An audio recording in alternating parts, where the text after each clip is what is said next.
Hello friends, welcome to Study Insight. এইটো ভিডিঅ'ত আমি Assam Secretariat Junior Administrative Assistant JAA কাৰণে যেটো পৰীক্ষা অনুষ্ঠিত হ'বলগীয়া আছে 21st February 2021 তো 21 February তাৰিখে অনুষ্ঠিত হ'বলগীয়া Assam Secretariat Junior Assistant পদৰ কাৰণে 250 মাৰ্কছৰ যেটো এক্সামিনেশ্যন অনুষ্ঠিত হ'ব তো তাত অসমীয়া এটি সেকশন আছে য'ত 50 মাৰ্কছ থাকিব আৰু সেই সেকশনটো অতিকৈ ইম্পৰ্টেন্ট হয় আৰু হয়তো কিছুমানে অল্টাৰনেটিভ ইংলিশ লৈছে কিছুমানে অসমীয়া লৈছে গতিকে অসমীয়া যিসকল ক্যান্ডিডেটে লৈছে তেওঁলোকৰ কাৰণে এটো ভিডিও হয়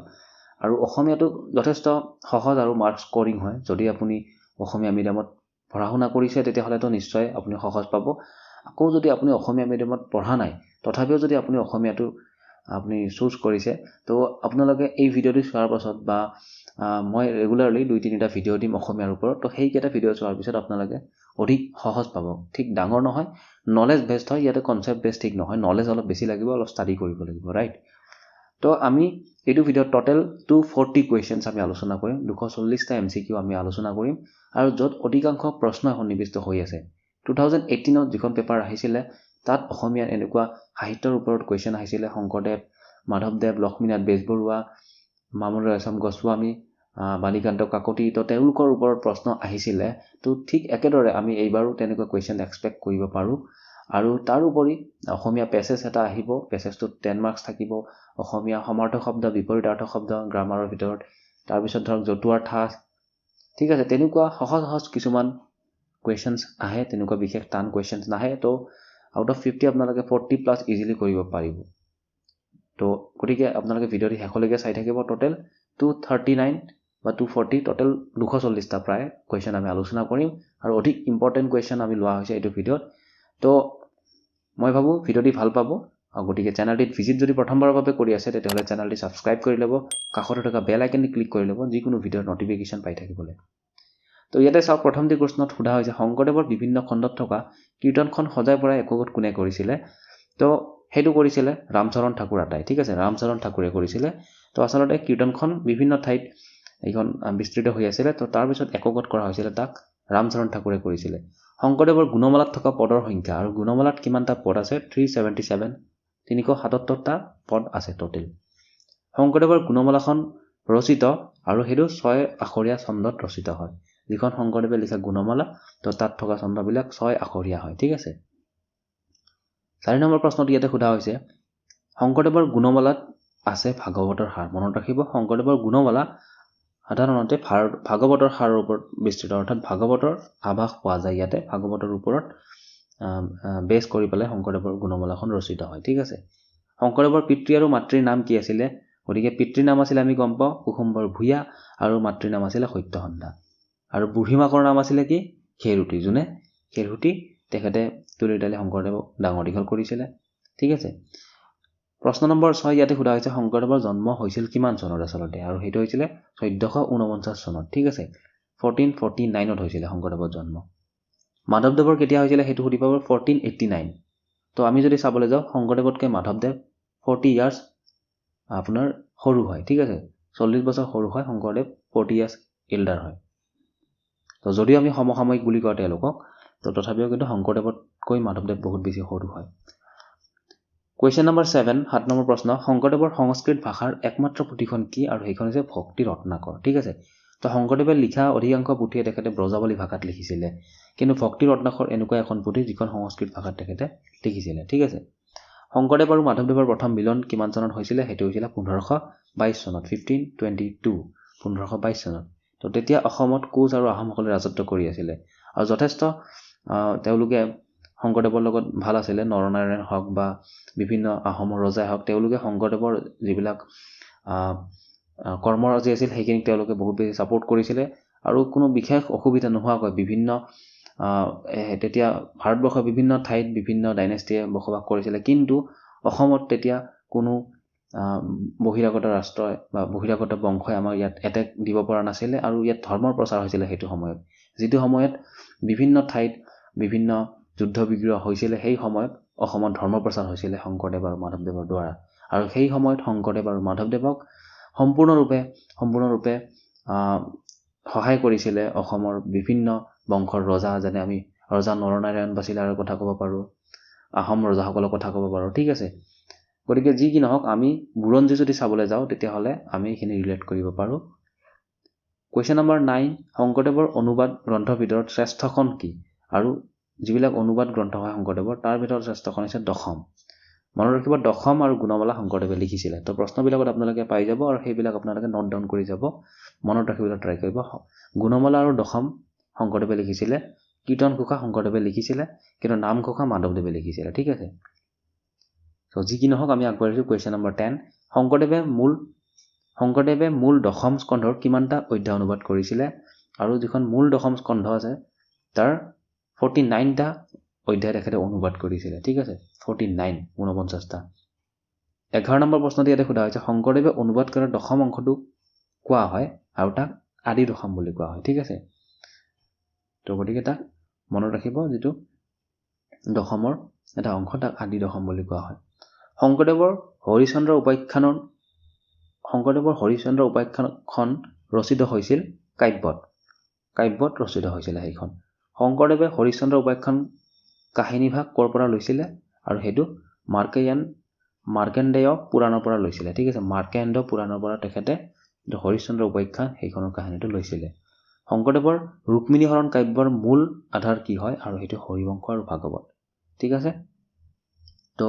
ৰুক্মিণী হৰণ যেটো ভাগৱতত ধুনীয়াকৈ দিয়া আছে ৰুক্মিণী হৰণ যেটো শ্ৰীকৃষ্ণই ৰুক্মিণীক হৰণ কৰি আনিছিলে তো আমি মহাভাৰততো দেখিবলৈ পাওঁ বা আমি ভাগৱতত পাওঁ সেই ৰুক্মিণী হৰণৰ কাহিনী আৰু সেইটো শংকৰদেৱে ৰুক্মিণী হৰণ ভাগৱতৰ পৰা লোৱা হৈছিলে ঠিক আছে মাধৱদেৱৰ জন্ম কিমান চনত হৈছিলে 1489 চনত 1489 চনত হৈছিলে মাধৱদেৱে প্ৰথমতে কি ধৰ্মৰ আছিলে তেখেত শাক্ত ধৰ্মী আছিলে তেখেত কিন্তু বৈষ্ণৱ ধৰ্মী নাছিলে যেটো শংকৰদেৱ বৈষ্ণৱ ধৰ্মী কিন্তু মাধৱদেৱে প্ৰথমতে শাক্ত ধৰ্মী আছিলে তেখেতে শক্তিক বিশ্বাস কৰিছিলে তেখেতে বলি বিধান যেটো শাক্ত ধৰ্ম হয় তাক বিশ্বাস কৰিছিলে কিন্তু পিছলৈ তেখেতে যেটো বৈষ্ণৱ ধৰ্মৰ পিনে তেখেতে আকোৱালি লয় বৈষ্ণৱ ধৰ্মৰ পিছফালে তেখেতে ঢাল খায় ঠিক আছে সুন্দৰদিয়া সত্ৰ কোনে স্থাপন কৰিছিলে আৰু সেইটো কৰিছিলে মহাপুৰুষ শ্ৰীমন্ত শংকৰদেৱে সুন্দৰদিয়া সত্ৰ যেটো বৰপেটাত অৱস্থিত হয় তো বহুতে হয়তো সুন্দৰদিয়া সত্ৰ বৰপেটাত হয় বুলি নাজানিব পাৰে হয়তো মাজুলী বা তেনেকুৱা ঠাইত ভাবিব পাৰে নহয় সুন্দৰদিয়া সত্ৰ বৰপেটা সত্ৰৰ ওচৰতে হয় বৰপেটা সত্ৰ কিন্তু মাধৱদেৱে ৰচনা কৰিছিলে স্থাপন কৰিছিলে গতিকে মনত ৰাখিব বৰপেটা সত্ৰ মাধৱদেৱে স্থাপন কৰিছিলে কিন্তু সুন্দৰদিয়া সত্ৰ শংকৰদেৱে স্থাপন কৰিছিলে তো এইটো মনত ৰাখিবলগীয়া মাধৱদেৱৰ মূল নাটকৰ সংখ্যা কিমান টোটেল 9খন নাটক মাধৱদেৱে ৰচনা কৰিছিলে মাধৱদেৱৰ জীৱনৰ শ্ৰেষ্ঠতম ৰচনা কি আৰু সেইটো হৈছে নামঘোষা তো আমি জানো নামঘোষা আৰু কীৰ্তন ঘোষা বৈষ্ণৱ ধৰ্মৰ মূল আধাৰ বা ভেটি আৰু সেই নামঘোষা মহাপুৰুষ শ্ৰীমন্ত মাধৱদেৱে ৰচনা কৰিছিলে আৰু কীৰ্তন ঘোষা শ্ৰীমন্ত শংকৰদেৱে ৰচনা কৰিছিলে ঠিক আছে নামঘোষাৰ বেছিভাগ শ্লোক বিভিন্ন পুৰাণৰ পৰা আনিছিলে তো বিভিন্ন পুৰাণৰ পৰা সেই শ্লোকবিলাক লোৱা হৈছিলে সেইটো লোৱা হৈছিলে নামঘোষাত থকা মুঠ 1000 ঘোষাৰ ভিতৰত মাধৱদেৱৰ মৌলিক ঘোষাৰ সংখ্যা কিমান আৰু প্ৰায় 400টা অৰ্থাৎ মাধৱদেৱৰ নিজৰ যেটো সৃষ্টি নিজে টোটেল 400টা তাত ঘোষা আছে আৰু বাকি যিবিলাক ঘোষা বিভিন্ন পুৰাণৰ পৰা তেখেতে লৈছিলে বা বিভিন্ন পুৰাণৰ পৰা লৈ তাক মডিফাই কৰিছিলে কিছু ঠিক আছে কুৱেশ্যন নম্বৰ 22 22 নম্বৰ প্ৰশ্ন মাধৱদেৱে ভক্তি ৰত্নাৱলীখন অনুবাদ কৰোঁতে কোনবিধ টিকাৰ সহায় লৈছিলে আৰু সেইটো হৈছে কান্তিমালা ঠিক আছে কান্তিমালাৰ সহায় লৈছিলে তেখেতে শংকৰদেৱৰ কবিত্বৰ শ্ৰেষ্ঠ নিদৰ্শন আৰু অসমীয়া সাহিত্যৰ কীৰ্তিস্তম্ভ কোনখন আৰু সেইখন কীৰ্তন শংকৰদেৱে তেওঁৰ নাটবৰৰ লিখা ভাষাটো কি আৰু সেইটো ব্ৰজাৱলী মই অলৰেডি কৈছিলোঁ যে ব্ৰজাৱলী ভাষাত তেখেতে নাটবিলাক লিখিছিলে বা তেওঁৰ যিখিনি কাব্য তেওঁৰ যিখিনি ৰচনাৱলী তেখেতে অধিকাংশ ব্ৰজাৱলী ভাষাত কৰিছিলে ইয়াতে এটি উক্তি দিয়া হৈছে এটি ফ্ৰেজ দিয়া হৈছে যে এক দেৱ এক সেৱ এক বিনে নাহি কেৱ উদ্ধৃত কথাষাৰি কোনে কৈছিলে আৰু সেইটো কৈছিলে মহাপুৰুষ শ্ৰীমন্ত শংকৰদেৱে ঠিক আছে মহাপুৰুষ শ্ৰীমন্ত শংকৰদেৱে এই উদ্ধৃত কথাষাৰি কৈছিলে গল্পৰ চলেৰে গ্ৰন্থ প্ৰণয়ন কৰা কবিজন কোন আৰু তেখেত ৰাম সৰস্বতীয়ে গল্পৰ চলেৰে গ্ৰন্থ প্ৰণয়ন কৰিছিলে ঠিক আছে চন্দ্ৰভাৰতী নামে কোনজন কবি প্ৰখ্যাত আৰু তেখেত হৈছে ভট্টদেৱ 28 নম্বৰ প্ৰশ্ন অনন্ত কণ্ডলী কাৰ ভক্ত আছিল আৰু তেখেত মাধৱদেৱৰ ভক্ত আছিলে হেজাৰী ঘোষা কাক কোৱা হয় নামঘোষাক কোৱা হয় হেজাৰী ঘোষা একশৰণ ধৰ্মৰ প্ৰতিষ্ঠাপক পুথিখন হ'ল আৰু কীৰ্তন ঘোষা যেটো একশৰণ ধৰ্ম তাৰ প্ৰতিষ্ঠাপক পুথি কীৰ্তন ঘোষা যিখন মহাপুৰুষ শ্ৰীমন্ত শংকৰদেৱে ৰচনা কৰিছিলে লক্ষ্মীনাথ বেজবৰুৱাৰ জন্ম কোন চনত হৈছিলে আৰু সেইটো হৈছিলে 1868 চনত 1864 চনত ঠিক আছে 1864 অসমীয়া ভাষা উন্নতি সাধিনী সভাৰ জন্মদাতা কোন হয় আৰু তেখেত হয় লক্ষ্মীনাথ বেজবৰুৱা তলৰ কোনখন লক্ষ্মীনাথ বেজবৰুৱাৰ গ্ৰন্থ নহয় আৰু নহয় বুলি সোধা হৈছে এইটো পৰীক্ষাত চাব ইয়াত হয় সোধে নে নহয় সোধে তো বহুতে আমি হয় বুলি ভাবো তো যেতিয়া হয় বুলি ভাবো তেতিয়া অপচনত আমি যেটো আমি চাও হেতু আমি ৰাইট বুলি ভাবো যেনেকৈ কোকাদেউতা আৰু নাতি লৰা পদুম গৰি এইবিলাক লক্ষ্মীনাথ বেজবৰুৱাৰ সৃষ্টি হয় শ্ৰী শংকৰদেৱ মাধৱদেৱ তেখেতৰ সৃষ্টি হয় গতিকে কেতিয়াবা পৰীক্ষাত আমি প্ৰশ্নটো যদিও জানো আমি ইয়াত হয় নে নহয় লিখা থাকে হেতু চাই পেলাই কনফিউজ হৈ যাও গতিকে মনত ৰাখিব ইয়াত নহয় সোধা হৈছে হাতী আৰু নাতি সেইখন তেওঁ লিখা নাছিলে তলৰ কোনখন লক্ষ্মীনাথ বেজবৰুৱাৰ গল্প আৰু সেইখন হৈছে সুৰভি লক্ষ্মীনাথ বেজবৰুৱাৰ গল্প পুথি তলৰ কোনখন লক্ষ্মীনাথ বেজবৰুৱাৰ উপন্যাস সেইখন হৈছে পদুম কুঁৱৰী বেজবৰুৱাৰ অ মোৰ আপোনাৰ দেশ এই কবিতাটো প্ৰথম প্ৰকাশিত হৈছিলে বাঁহীত আৰু এটোটো কবিতা নহয় বৰ্তমান ৰাষ্ট্ৰীয় সংগীত গতিকে বাঁহীত সেই কবিতাটো এটা সময়ত এটো কবিতা আছিলে সেই কবিতাটো প্ৰথমবাৰৰ বাবে বাঁহী আলোচনীখনত প্ৰকাশ পাইছিলে আৰু বৰ্তমান অসমৰ জাতীয় সংগীত এটো আমাৰ ষ্টেট এন্থেম হয়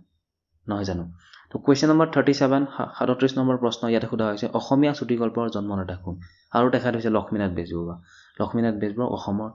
অসমীয়া চুটিগল্পৰ জনক বুলিও কোৱা হয় তলৰ কোনখন গ্ৰন্থত বেজবৰুৱাৰ মৃত্যুৰ পিছত সংকলিত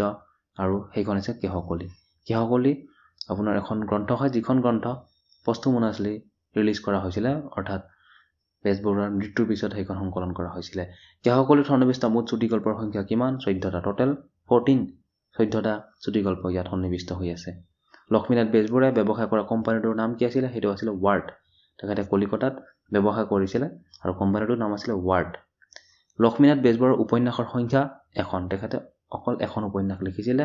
সেইখন হৈছে পদুম কুঁৱৰী নহয় জানো গতিকে মনত ৰাখিব অকল পদুম কুঁৱৰী তেখেতৰ উপন্যাস হয় বাকি তেখেতে চুটিগল্প অধিক লিখিছিলে গল্প লিখিছিলে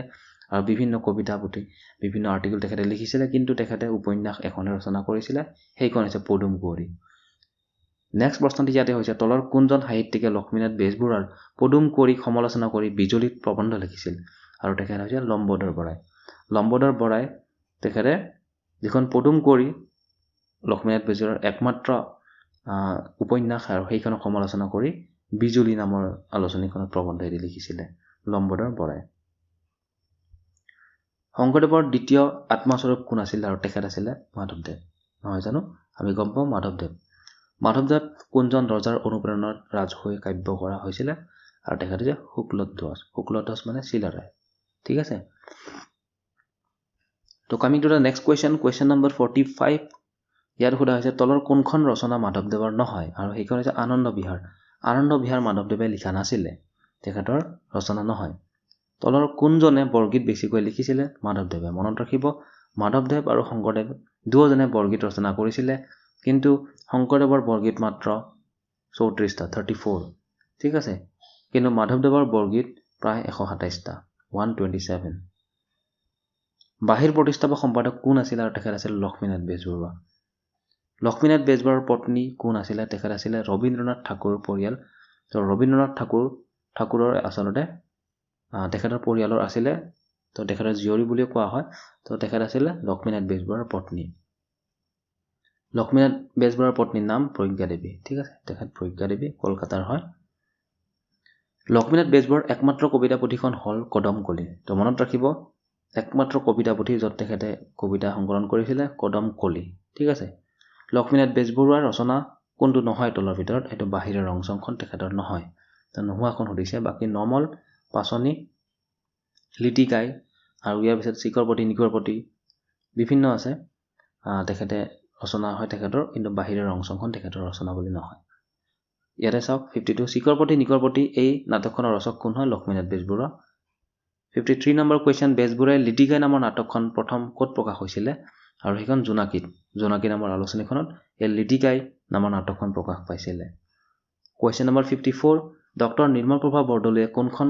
কাব্যগ্ৰন্থৰ বাবে অসম সাহিত্য সভাৰ শ্ৰেষ্ঠ কবিতাৰ বঁটা লাভ কৰে আৰু সেইখন হৈছে দিনৰ পিছত দিন মনত ৰাখিব দিনৰ পিছত দিন আৰু এইখনৰ বাবে অসমীয়া সাহিত্য সভাৰ পৰা শ্ৰেষ্ঠ কবিতাৰ বঁটা লাভ কৰিছিলে আৰু কোনে নিৰ্মল প্ৰভা বৰদলৈয়ে দিনৰ পিছত দিন ঠিক আছে ডক্টৰ নিৰ্মল প্ৰভা বৰদলৈয়ে সাহিত্য একাডেমী লাভ কৰা কাব্যখনৰ নাম কি কাব্যগ্ৰন্থখন থাকে সুদীৰ্ঘ দিন আৰু ৰাতি সেইখন ঠিক আছে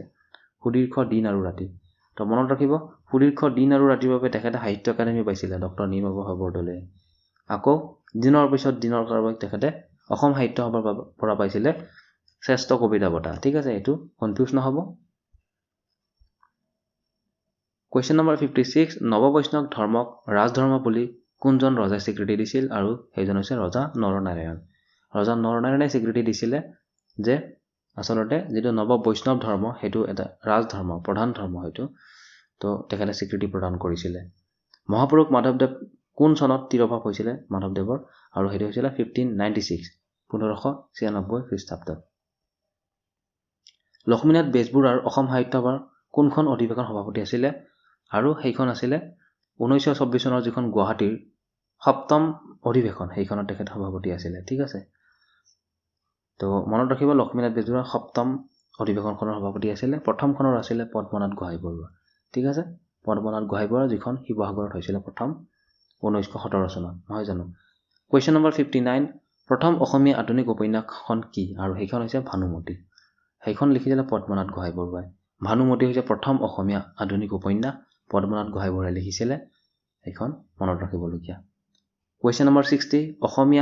প্ৰথম অসমীয়া আধুনিক উপন্যাসখন কোনে ৰচনা কৰিছিলে আৰু সেইখন পদ্মনাথ গোহাঁই বৰুৱাই কৰিছিলে ভানুমতি হয় সেইখন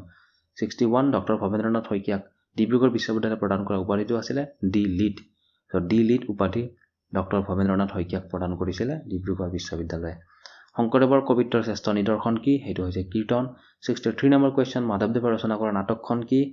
সেইখন হৈছে অৰ্জুন ভঞ্জন ঠিক আছে অৰ্জুন ভঞ্জন এইখন মাধৱদেৱে ৰচনা কৰা নাটক অৰ্জুন ভঞ্জন মাধৱদেৱৰ ৰচনাৰাজি কেইটা ভাগত ভগাব পাৰে টোটেল 4টা ভাগত ভগাব পাৰে তেখেতৰ ৰচনাৰাজি পূৰ্বকবি অপ্ৰমাদী মাধৱ কণ্ডলী আদি বীৰ শিলা পদে ৰাম কথা এই কথাষাৰি কোনে কৈছিলে এই কথাষাৰি কৈছিলে মাধৱদেৱে ঠিক আছে মাধৱদেৱে কৈছিলে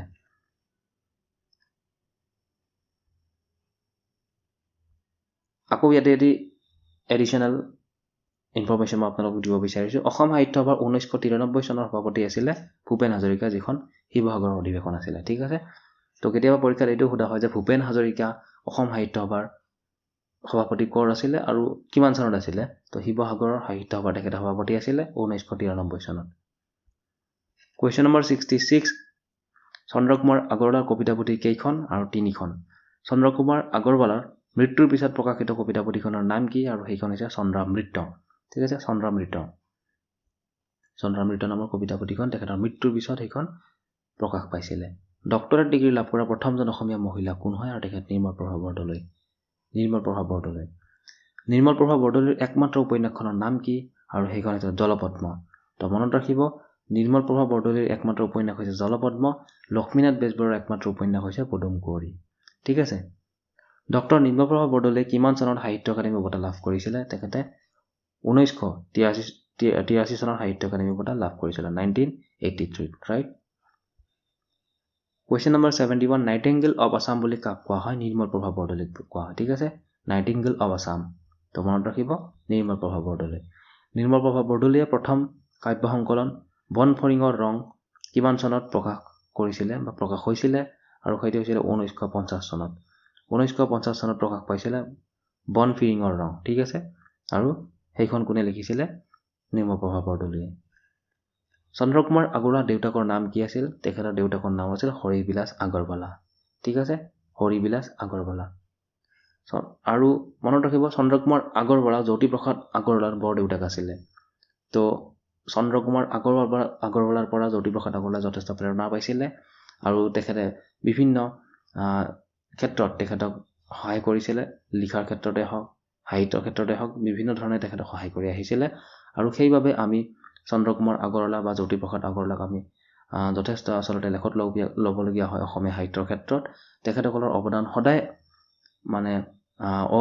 অতুলনীয় তেখেতসকলে যিখিনি অৱদান দি গৈছে অসমীয়া সাহিত্যত সেইখিনি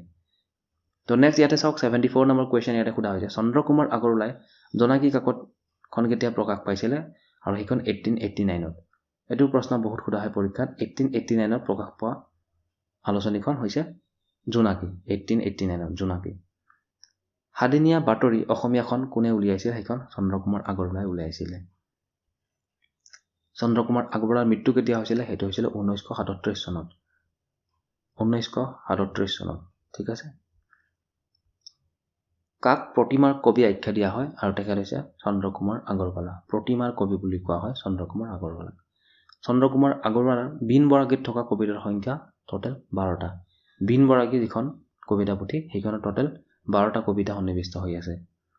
নেক্সট ইয়াতে হেম বৰুৱাৰ কথা কোৱা হৈছে হেম বৰুৱাৰ ওপৰত প্ৰশ্ন সো 79 নম্বৰ কুৱেশ্যন যে হেম বৰুৱাই সম্পাদনা কৰা আলোচনীখনৰ নাম কি আৰু সেইখন হৈছে পছুৱা মনত ৰাখিবা পছুৱা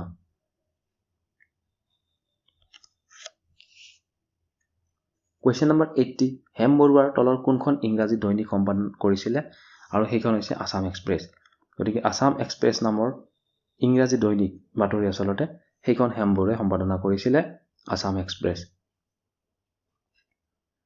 তলৰ কোনখন হেম বৰুৱাৰ নিজস্ব কবিতা পুথি আৰু সেইখন হৈছে বালিচন্দা তো বালিচন্দাখন তেখেতৰ নিজস্ব কবিতা পুথি তলৰ কোনখন হেম বৰুৱাৰ ভ্ৰমণ কাহিনী নহয়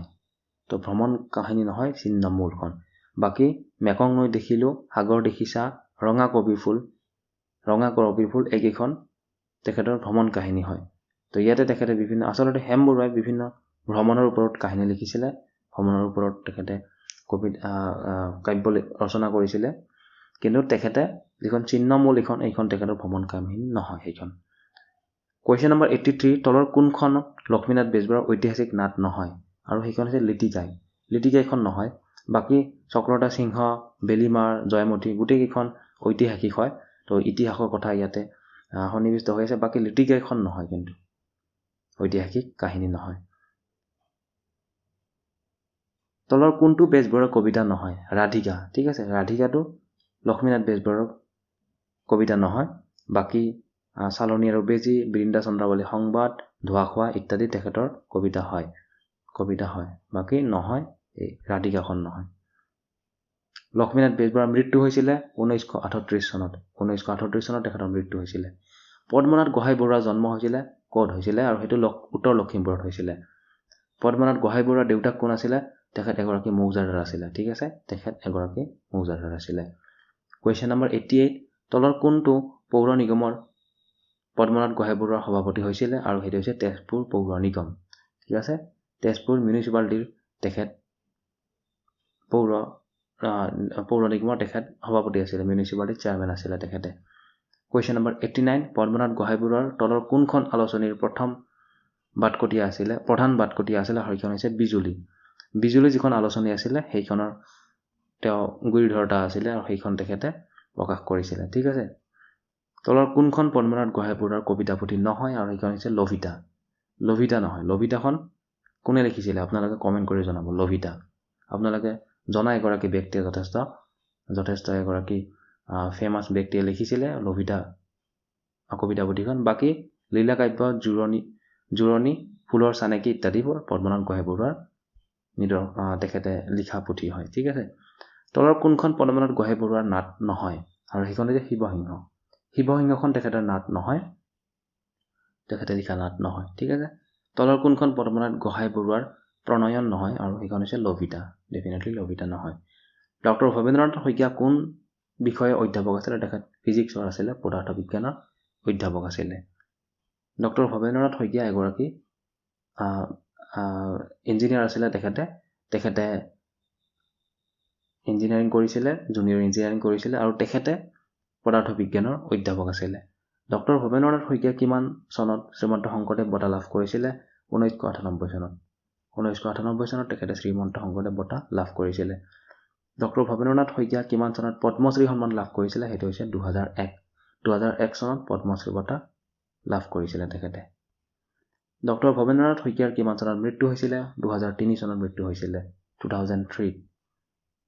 কুৱেশ্যন নম্বৰ 97 ডক্টৰ ভৱেন্দ্ৰনাথ শইকীয়াৰ কিমান বছৰ বয়সত মৃত্যু হৈছিলে 71 ইয়াৰ্ছ ওল্ড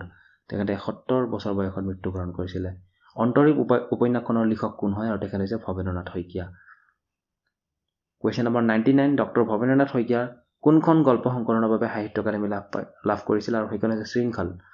শৃংখলৰ কাৰণে তেখেতে সাহিত্য একাডেমী বঁটা লাভ কৰিছিল মনত ৰাখিব শৃংখল ডক্টৰ ভৱেন্দ্ৰনাথ শইকীয়াৰ প্ৰথম গল্প সংকলনটো কি আৰু এইটো হৈছে প্ৰহৰী ঠিক আছে 101 নম্বৰ প্ৰশ্ন ইয়াতে সোধা হৈছে ডক্টৰ নিৰ্মলপ্ৰভা বৰদলৈৰ জন্ম কিমান চনত হৈছিল আৰু তেখেতৰ জন্ম হৈছিল 1933 চনত 1933 চনত সো ফ্ৰেন্ডছ আজি এইটো ভিডিঅ'ত আমি টোটাল 101টা কোৱেশ্চন আলোচনা কৰিলো যেটো ভিডিঅ'টো বহুত বেছি দীঘলীয়া হৈ গৈছে তো নেক্সট ভিডিঅ'টোত আমি বাকি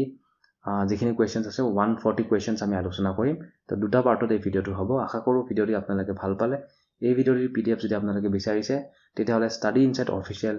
বুলি টেলিগ্ৰাম চেনেল এটি আছে আপোনালোকে সাৰ্চ কৰি দিলে ষ্টাডি ইনসাইড অফিচিয়েল বুলি আপোনালোকে পাব